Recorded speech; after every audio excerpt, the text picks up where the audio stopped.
ವನಿತಾ madam ಅಲ್ವಾ? ಹೌದು. ಏನಿಲ್ಲಿ? ನರಸಿಂಹರಾವ್ ಅವ್ರನ್ನ ನೋಡ್ಕೊಂಡು ಹೋಗೋಣ ಅಂತ ಬಂದೆ. ಓ, ನೀವು ತುಂಬಾ ಒಳ್ಳೆ ದಿವಸ ಬಂದಿದ್ದೀರಾ. ಈಗಷ್ಟೇ ಅವರ ಆಪರೇಷನ್ ಆಯ್ತು, ಸಕ್ಸಸ್ಫುಲ್. ನಮ್ಗಂತೂ ಅದೇ ಚಿಂತೆ ಆಗೋಗಿತ್ತು. ನೀವು ಹಿಂದೆ ನಮ್ಮ ಮನೆಗೆ ಒಂದ್ಸಲಿ ಬಂದಿದ್ರಿ ಅಲ್ವಾ, ನಮ್ಮ ಅತ್ತಿಗೆ ಹೋದ ಹೊಸರಲ್ಲಿ? ಹೌದು, ಅತ್ತೆ ನನ್ನನ್ನು ಕರೆಸಿದ್ರು ಸ್ಕೂಲಿನ ಕೆಲಸದ ಬಗ್ಗೆ ಮಾತಾಡಕ್ಕೆ. I C. ಅಲ್ಲ, ನೀವಿಲ್ಲಿ ಹೀಗೆ? ಹಾಗೆ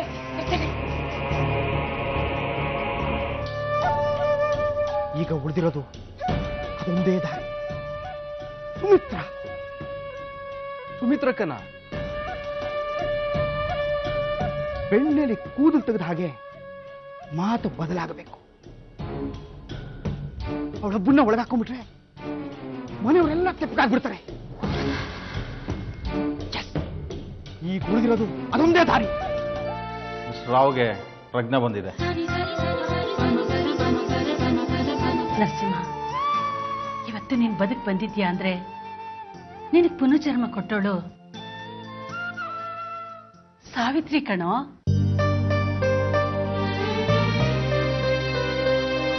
ಅವಳ ಪುಣ್ಯ ನಿನ್ ಜೀವ ಕಾಯ್ತು. ಹಗಲು ರಾತ್ರಿ ನಿನ್ ಪಕ್ಕದಲ್ಲೇ ಇದ್ದು ನಿನ್ನ ನೋಡ್ಕೊಂಡ್ಲು. ಯಮನ್ ಕೂಡ ಹತ್ರ ಸೇರಿಸ್ಲಿಲ್ಲ ಅವಳು. ನನ್ನ ಮನಸ್ಸು ನಿಜವಾಗ್ಲೂ ಒಳ್ಳೇದು, ಆದ್ರೆ ನನ್ನ ನಾಲ್ಗೆ ಕೆಟ್ಟದು. ಏನ್ ಮಾಡ್ಲಿ ಹೇಳು? ಚಿಕ್ಕಂದಿಂದ ಅದು ಯಾವುದೋ ಒಂದು ಭೂತಾರಣ ಮೈಯಲ್ಲಿ ಹೊಕ್ಕೊಂಬಿಟ್ಟಿತ್ತು ಅನ್ಸುತ್ತೆ.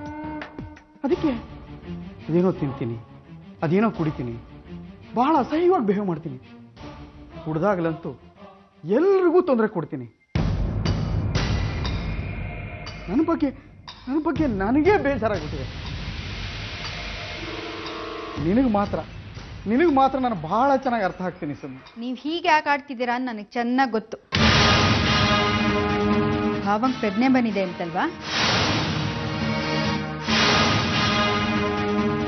Congrats Mrs Rao. ಏನಿದು, ಯಾಕೆ ಅಳ್ತಾ ಇದ್ದೀರಾ? ಡಾಕ್ಟ್ರೆ, ನೀವು ನನ್ಗಾಗಿ ನಾನು ಕೇಳ್ಕೊಂಡು ದೊಡ್ಡ ವರ ಕೊಟ್ಟಿದ್ದೀರಾ. ನೀವು ನನ್ನ ಪಾಲಿನ ದೇವ್ರು. ಅತ್ತೆ, ಇವ್ರು ಮಾಡಿರೋ ರಂಪಾಟ ಎಲ್ಲ ನೀವು ಭಾವನ ಹತ್ರ ಹೇಳ್ತೀರಾ?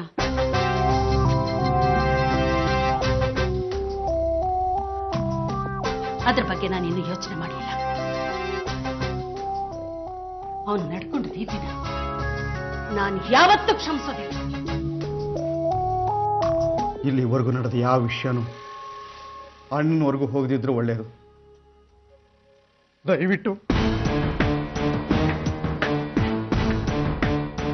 ಮನೇಲಿ ಜಗಳ ಆಗೋದು ನನಗೂ ಇಷ್ಟ ಇಲ್ಲ.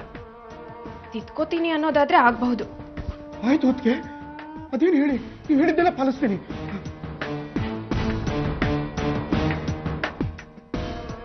ಗಣೇಶನ್ನ ಸರಿಯಾಗಿ ನಡ್ಸ್ಕೋಬೇಕು.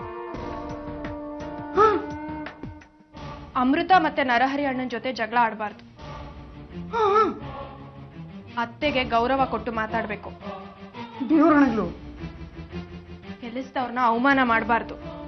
ನಮ್ಮ ತಾಯಣಗಳು ನೀವು ಹೇಳಿದ್ದೆಲ್ಲ ಖಂಡಿತ ಪಾಲಿಸ್ತೀನಿ. ಅದಕ್ಕೆ ಸುಮಿ ಅಕ್ಕ ನಿಮ್ ಹೆಂಡತಿ ಅನ್ನೋದು ಯಾವಾಗ್ಲೂ ನೆನ್ಪಿರ್ಲಿ. ಆ ಮಗು ಈ ಮನೆ ಮಹಾಲಕ್ಷ್ಮಿ. ಅರ್ಥ ಆಯ್ತಾ? ನಾನೇ ಹೇಳ್ತಿದ್ದ, ನನ್ನ ಸೀತಾಪುರದಿಂದ ಜನ ಬಸ್ ಗಟ್ಲೆ ಬಂದು ಬಸ್ ಸ್ಟ್ಯಾಂಡ್ ನಲ್ಲೇ ರಾತ್ರಿ ಎಲ್ಲ ಉಳಿದು ಆಸ್ಪತ್ರೆಗೆ ಬಂದಿದ್ರಂತೆ. ಹೌದಪ್ಪ, ಅವ್ರ ಎಲ್ಲರ ಆಶೀರ್ವಾದದಿಂದಾನೆ ನರಸಿಂಹ ಮತ್ತೆ ಬದುಕ್ ಬಂದಿದ್ದಾನೆ. ಹೌದು ಅತ್ತೆ. ಆಮೇಲೆ ಆ ಟೀಚರ್ ಕೂಡ ಬಂದಿದ್ರು. ನಮ್ಮ ಹಳ್ಳಿ ಸ್ಕೂಲ್ ಟೀಚರು. ಹೆಸರೇನಪ್ಪ ಮರ್ತೇ ಹೋಗತ್ ನನಗೆ. ಹಿಂದೆ ನಮ್ಮ ಮನೆ ಕರ್ಸಿದ್ಯಲ್ಲ ಅತ್ತೆ. ವನಿತನ? ಅವಳು ನರಸಿಂಹಣ್ಣನ್ ನೋಡಕ್ ಆಸ್ಪತ್ರೆಗೆ ಬಂದಿದ್ಲು.